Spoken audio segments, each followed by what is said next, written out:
Hello बच्चों, सभी को नमस्ते।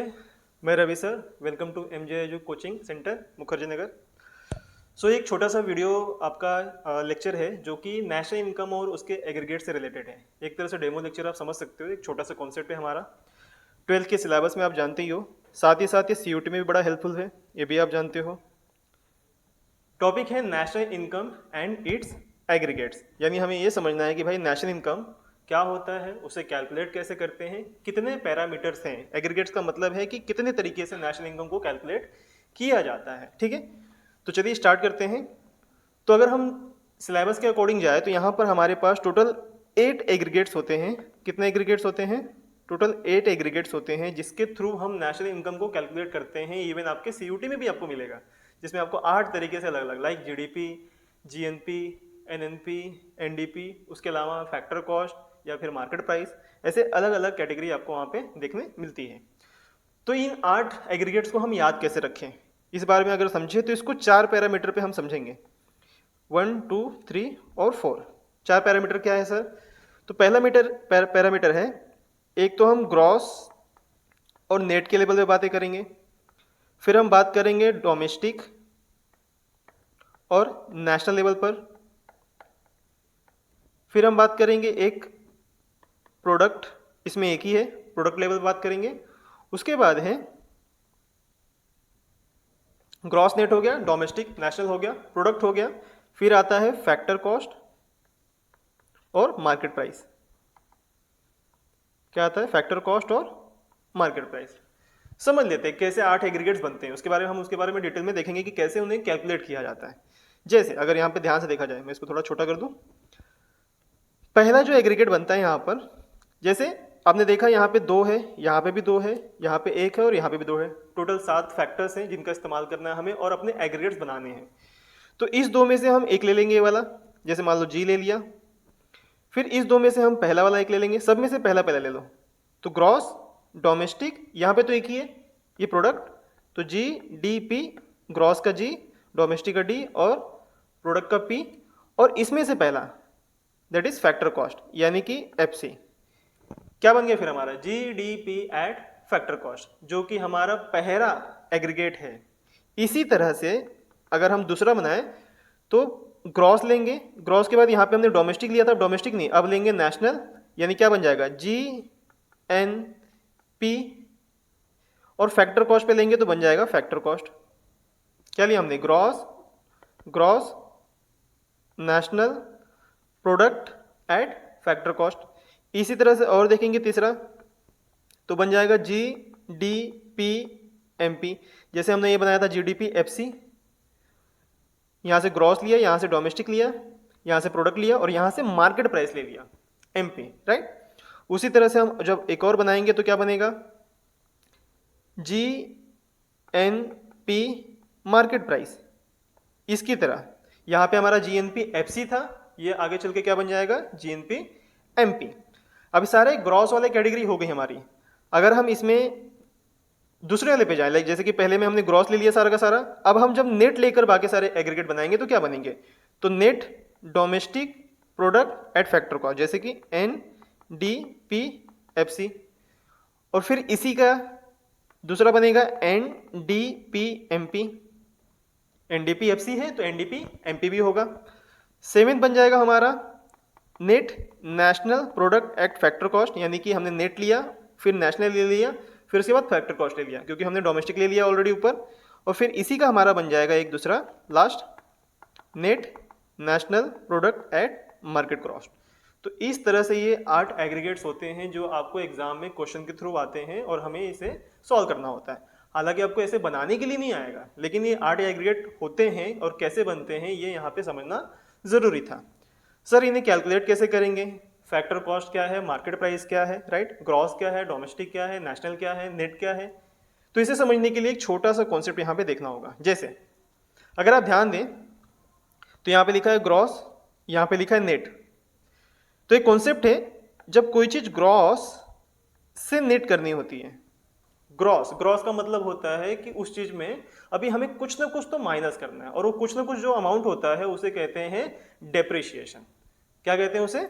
डेप्रिशिएशन। चलो तो समझते हैं। अगर मान लो कोई चीज ग्रॉस दी हुई है और ग्रॉस से हमें कहाँ जाना है, नेट की तरफ जाना है, यानी हमें ग्रॉस से उसे नेट बनाना है। आपको कैलकुलेशन में दिए होंगे नेशनल इनकम के क्वेश्चन में कि भाई ग्रॉस है, जीडीपी है, उसे एनडीपी कर दो एग्जाम्पल। तो जी से जब एन करना होता है तो हमें एक चीज माइनस करनी पड़ती है जिसका नाम है डेप्रिशिएशन। क्या माइनस करेंगे, डेप्रिशिएशन। डेप्रिशिएशन क्या है, डेप्रिशिएशन वो एक वैल्यू कह सकते हो आप जो हम फिक्स एसेट्स पे लगाते हैं जब फिक्स एसेट्स की वैल्यू कुछ कम हो जाती है। जैसे हम नेशनल इनकम कैलकुलेट कर रहे हैं, पूरे देश में कितने सारे कैपिटल, फिक्स कैपिटल इस्तेमाल होते हैं। कॉमर्स के स्टूडेंट समझ सकते हैं बात, पूरे देश में कितने सारे फिक्स कैपिटल है और उन सभी का इस्तेमाल करके, लाइक हम बहुत सारी मशीनों का इस्तेमाल करके, फैक्ट्रीज का इस्तेमाल करके, रोड का इस्तेमाल करके, ब्रिजेस का इस्तेमाल करके, मेट्रो, ट्रेन, पोर्ट्स, दुनिया भर की चीजें हमने बनाई है, हम सबका इस्तेमाल करते हैं और सबकी वैल्यू क्या होती है, दिन पे दिन कम हो रही है कुछ ना कुछ। तो पूरे साल हमने इन सभी चीजों का इस्तेमाल करके कुछ प्रोडक्शन किया जिसमें हम इनकम कैलकुलेट कर रहे हैं, राइट। तो इतने पूरे साल 12 महीने हमने इतनी सारी चीजें इस्तेमाल की तो इनकी कुछ ना कुछ वैल्यू कम होती है। जैसे मान लो ये ऑफिस हो गया या क्लासरूम हो गया, इसकी वैल्यू कुछ ना कुछ कम हो रही है। यहाँ पे हम लोग प्रोडक्टिव एक्टिविटी कर रहे हैं, टीचिंग कर रहे हैं, राइट, अर्निंग हो रही है, तो इस बिल्डिंग की कुछ ना कुछ वैल्यू कम हो रही है। तो एक साल बाद जो वैल्यू इसकी कम होगी, जो भी वैल्यू कम होगी, उसे ही हम क्या कहते हैं, depreciation, reduction in value of fix assets. एक साल में किसी भी फिक्स एसेट्स का जो वैल्यू कम होता है दैट इज कॉल्ड डेप्रिशिएशन। और उसी डेप्रिशिएशन को यहाँ पे हम माइनस करते हैं जब ग्रॉस वैल्यू दी होती है। ग्रॉस वैल्यू का मतलब मेन वैल्यू, यानी मान लो आपने कोई मोबाइल खरीदा था आज से 2 साल पहले और मोबाइल की वैल्यू जो है 20,000 रुपये थी, लेकिन आज 2 साल के बाद उसकी वैल्यू कुछ तो कम हुई होगी। तो 20,000 जो वैल्यू है वो क्या है, वो 20,000 वैल्यू क्या है, वो ग्रॉस वैल्यू है। कौन सी वैल्यू है, ग्रॉस वैल्यू। जबकि डेप्रिशिएशन जब उसमें से माइनस करेंगे, जो भी कुछ हो सकता है, मान लो 20,000 की मोबाइल जो है आज 10 में बिकती होगी अगर आप सेकंड हैंड बेचने जाओ तो जो 10,000 वैल्यू कम हुई दैट इज कॉल्ड डेप्रिशिएशन।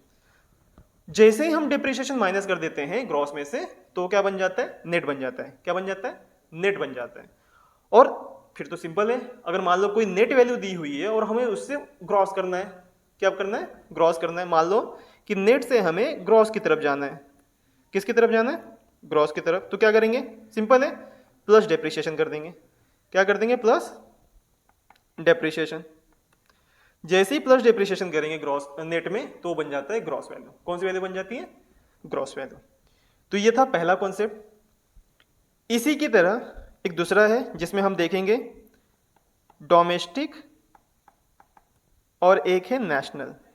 क्या है, डोमेस्टिक, एक है नेशनल। मैं वापस ऊपर आता हूं, देखो ध्यान से। यहाँ पे ग्रॉस की बात हो रही थी और नेट की बात हो रही थी। हमने ये कॉन्सेप्ट देख लिया, ग्रॉस से नेट की तरफ जाने के लिए हमें डेप्रिशिएशन माइनस करना होता है और नेट से ग्रॉस की तरफ आने के लिए डेप्रिशिएशन प्लस करेंगे, राइट। फिर दूसरा कॉन्सेप्ट है डोमेस्टिक और नेशनल का। किसका, डोमेस्टिक और नेशनल का। कि सर डोमेस्टिक चीज दी हुई है उसको नेशनल करने बोल रहा है, या नेशनल दिया हुआ है उसे कि डोमेस्टिक करने बोल रहा है। तो यहाँ पे भी कुछ प्लस माइनस होगा। और वो क्या है, देखो डोमेस्टिक का मतलब होता है हमारी डोमेस्टिक टेरिटरी के अंदर जो हमने इनकम जनरेट की है, और नेशनल इनकम का मतलब होता है पूरे देश का इनकम या पूरा इनकम, टोटल इनकम। तो डोमेस्टिक में जब हम एक चीज प्लस कर देते हैं जिसका नाम है net factor income from abroad. क्या कहेंगे, net factor income from abroad, net factor income from abroad. जैसे ही हम ये प्लस करते हैं तो हमें बन जाता है नेशनल इनकम। सर क्या है net factor income from abroad, फिलहाल अभी मैं थोड़ी देर में समझाऊंगा, फिलहाल के लिए समझो। Net factor income from abroad जो है बाहर से, फॉरेन मार्केट से जो हम अर्निंग करते हैं, अपने देश में जो पैसा आता है फॉरेन अर्निंग से, फॉरेन से, देश में नहीं, देश में जो देश में जो भी अर्निंग हो रही है उसको तो हम डोमेस्टिक बोलेंगे, घरेलू इनकम। कौन सा इनकम, हिंदी में कहते हैं घरेलू इनकम, ठीक है। लेकिन जैसे ही इस घरेलू इनकम में यानी घर की इनकम में हम बाहर की इनकम जोड़ लेते हैं, दूसरे देशों से जो भी हम इंपोर्ट एक्सपोर्ट, यहाँ पे इंपोर्ट एक्सपोर्ट तो नहीं, खासकर जैसे फैक्टर सर्विसेज जो हम दे रहे हैं लेबर के थ्रू, रेंट के थ्रू, प्रॉफिट के थ्रू, जो भी हमें इनकम होता है फैक्टर इनकम, राइट, वो सारी इनकम यहाँ पे हम जोड़ लेंगे। लेकिन यहाँ पे देखो लिखा है नेट। क्या लिखा हुआ है, नेट। नेट का मतलब क्या है, ध्यान समझना। नेट का मतलब है कि ये ऐसे कैलकुलेट होगा। पहला तो factor income from abroad minus, इसमें से माइनस करेंगे फैक्टर इनकम टू अब्रॉड। ध्यान समझना, हम लिख रहे हैं फैक्टर इनकम फ्रॉम अब्रॉड, यानी factor income received from abroad. हमारे लोगों ने बाहर सर्विस दी और उन्होंने अर्निंग की, तो पैसे आएंगे रेंट के फॉर्म में, वेजेस के फॉर्म में, सैलरी के फॉर्म में, राइट, प्रॉफिट के फॉर्म में, इंटरेस्ट के फॉर्म में, ये सब पैसे आए, फैक्टर इनकम हुआ। सेम वैसे ही हमारे देश में बहुत सारे फॉरेनर आके भी या फिर फॉरेन से ही हमारे देश के लिए बहुत सारे services, goods and services produce करते हैं, फिर हमें सर्विसेज देते हैं। फॉरेन के लोग हमारे इंडिया में भी देते होंगे, तो फिर हम उनको जो पेमेंट करेंगे उसे कहेंगे फैक्टर इनकम टू अब्रॉड। क्या कहेंगे? Factor income to abroad. यानी जो हमने पैसे पे किए फॉरेनर्स को और जो पैसे हमने रिसीव किए फॉरेन से कमाकर, दोनों का जब डिफरेंस निकालेंगे तो दोनों का जब डिफरेंस निकालेंगे तो उसे कहेंगे net factor income from abroad. क्या हो जाएगा? Net factor income from abroad. Okay, तो जैसे ही ये net factor income from abroad हम डोमेस्टिक में, घरेलू इनकम में बाहर का पैसा जैसे जोड़ लेते हैं तो बन जाता है नेशनल इनकम। क्या बन जाएगा? नेशनल। फिर जैसे ही ऑब्वियसली अब जब हमें नेशनल से डोमेस्टिक की तरफ जाना होगा तो क्या करेंगे? इसे माइनस कर देंगे। तो NFIA, यानी हमें नेशनल वैल्यू दी हुई है और हमें डोमेस्टिक वैल्यू निकालनी है, तो नेशनल वैल्यू में से बाहर का पैसा जैसे ही माइनस कर देंगे तो घरेलू इनकम बन जाएगा। क्या बन जाएगा? घरेलू। घरेलू मतलब डोमेस्टिक आ जाएगा। क्या आ जाएगा? डोमेस्टिक। भूलना नहीं है, NFIA, net factor income from abroad, ये दो चीज से मिलकर बनता है। The difference between factor income received from abroad minus, या वही difference between factor income paid to abroad. क्या वापस है? Factor income received from abroad minus factor income paid to abroad. जब इन दोनों के बीच का डिफरेंस निकालते हैं तो NFIA आता है, उसे प्लस कर देंगे डोमेस्टिक में तो बन जाएगा नेशनल, और नेशनल से जैसे ही उसे माइनस करेंगे तो बन जाएगा डोमेस्टिक, यानी घरेलू इनकम। ठीक ना? चलो, this is second concept. Last concept जो हमें समझना है यहां पर वो है फैक्टर कॉस्ट। क्या कहेंगे? फैक्टर कॉस्ट, और एक है मार्केट प्राइस। मैं वापस से आपको लेके आता हूं ऊपर, ध्यान से देखना। यहाँ पे ग्रॉस नेट था, डोमेस्टिक नेशनल था, प्रोडक्ट में कुछ दो चीज है ही नहीं। यहाँ पे फैक्टर कॉस्ट और मार्केट प्राइस था। तो हमने ग्रॉस नेट समझ गए, डेप्रिसिएशन का डिफरेंस होता है, ग्रॉस से नेट करने के लिए डेप्रिसिएशन माइनस, नेट से ग्रॉस करने के लिए डेप्रिसिएशन ऐड। फिर हमने डोमेस्टिक और नेशनल समझा। यहाँ पर डोमेस्टिक से नेशनल करने के लिए NFIA, net income from abroad जो है हम क्या करेंगे? Net factor income from abroad क्या करेंगे? ऐड कर देंगे। और नेशनल से डोमेस्टिक करने के लिए नेट इनकम फ्रॉम अब्रॉड जो है माइनस कर देंगे। फिर आ गया फैक्टर कॉस्ट और मार्केट प्राइस। फैक्टर कॉस्ट और मार्केट प्राइस, ध्यान देना, फैक्टर कॉस्ट मतलब समझ लो कि फैक्ट्री में अभी अभी जस्ट बना ही है, बनकर प्रोडक्ट रेडी हुआ है, अब उसे हमें मार्केट में ले जाना है, तो फिर मार्केट प्राइस क्या होगा? तो यहां पे एक चीज रोल अदा करती है जिसका नाम है NIT। क्या नाम है? NIT, जिसे कहते हैं नेट इनडायरेक्ट टैक्सेस। क्या कहेंगे इसे? मैं यहां पे लिख देता हूं, जिसे कहेंगे नेट इनडायरेक्ट टैक्सेस। क्या कहेंगे? Net indirect taxes. सर ये कैसे आता है? तो इसका भी एक छोटा सा फॉर्मूला है, यहां पे मैं लिख देता हूं। NIT is equal to indirect taxes minus subsidies. क्या कहेंगे? Indirect taxes minus subsidies. क्या होता है सर? इनडायरेक्ट टैक्सेस आप जानते हो, जैसे मान लो GST, ये थोड़ा सरकार के एंगल से देखना है, गवर्नमेंट के एंगल से। सरकार क्या करती है, गवर्नमेंट क्या करती है? हमसे टैक्सेस लेती है, लेकिन सरकार हमसे बहुत सारी चीजों में सब्सिडीज भी देती है। सब्सिडीज का मतलब क्या होता है? बहुत सारे डिस्काउंट देती है अलग अलग चीजों में, फैक्ट्रीज को देती है, किसी बिजनेस ओनर को देती है, इवन हमें भी, या फिर गरीबों को देती है। तो सरकार हम पे खर्चा भी करती है सब्सिडी के फॉर्म में, मतलब पैसे ये नहीं कर रही है, वो हमें कुछ छूट देती है बहुत सारी चीजों में। हमसे टैक्सेस ले रही है और हमको मान लो कुछ छूट दी हुई है, तो दोनों के बीच के डिफरेंस को हम क्या कहेंगे? NIT। क्या कहेंगे? NIT, जिसे कहेंगे नेट इनडायरेक्ट टैक्सेस। जो किससे बनता है? इनडायरेक्ट टैक्सेस माइनस करेंगे, किसमें से? सब्सिडी में। तो क्या बन जाएगा? अच्छा, जो फैक्टर कॉस्ट है उसमें जैसे ही इनडायरेक्ट टैक्सेस ऐड करेंगे, ध्यान देना क्या करना है, इसको ऐड करना है। चलो मैं ऊपर लिख देता हूं, इसको करेंगे ऐड। जैसे ही NIT ऐड करेंगे तो बन जाता है मार्केट प्राइस। क्या बन जाएगा? Market price. इसका मतलब ये होता है कि मार्केट प्राइस वो प्राइस होती है जिसपे हम क्या करते हैं? गुड्स बेचते हैं। तो गुड्स बेचने के लिए टैक्स ऐड होता है कि नहीं होता है जनरली? तो यहाँ पे इस तरह से इसको याद रखेंगे कि NIT जैसे ही फैक्टर कॉस्ट में प्लस होता है वो मार्केट प्राइस बन जाता है।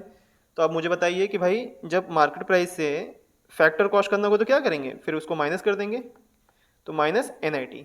क्या हो जाएगा? Minus NIT। जैसे ही माइनस NIT करेंगे तो हमारा किस में से? मार्केट प्राइस में से, तो ये बन जाएगा फैक्टर कॉस्ट। क्या बन जाएगा? Factor cost.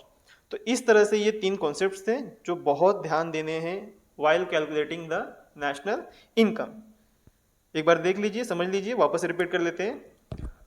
ग्रॉस और नेट ये साथ में चलता है। ग्रॉस से नेट करने के लिए हम डिप्रिसिएशन माइनस करते हैं, नेट से ग्रॉस करने के लिए हम डिप्रिसिएशन ऐड कर देते हैं। अच्छा, एक चीज़ और बतानी थी, डिप्रिसिएशन के यहाँ पे एग्जाम में जब क्वेश्चंस आते हैं तो कभी कभी ना डिप्रिसिएशन लिख कर नहीं आता, यहाँ पे 2-3 नाम अलग हैं। जो फेमस नाम है सबसे पहले जो आता है एग्जाम में, सॉल्यूशन सॉरी क्वेश्चन में जो आता है, सम में जो आता है, उसका नाम है कंजम्पशन ऑफ फिक्स कैपिटल,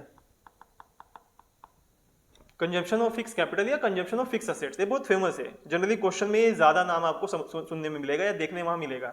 ये डेप्रिसिएशन सीधा लिखकर नहीं देते, कभी कभी ये लिख देते हैं। दूसरा इसका नाम है रिप्लेसमेंट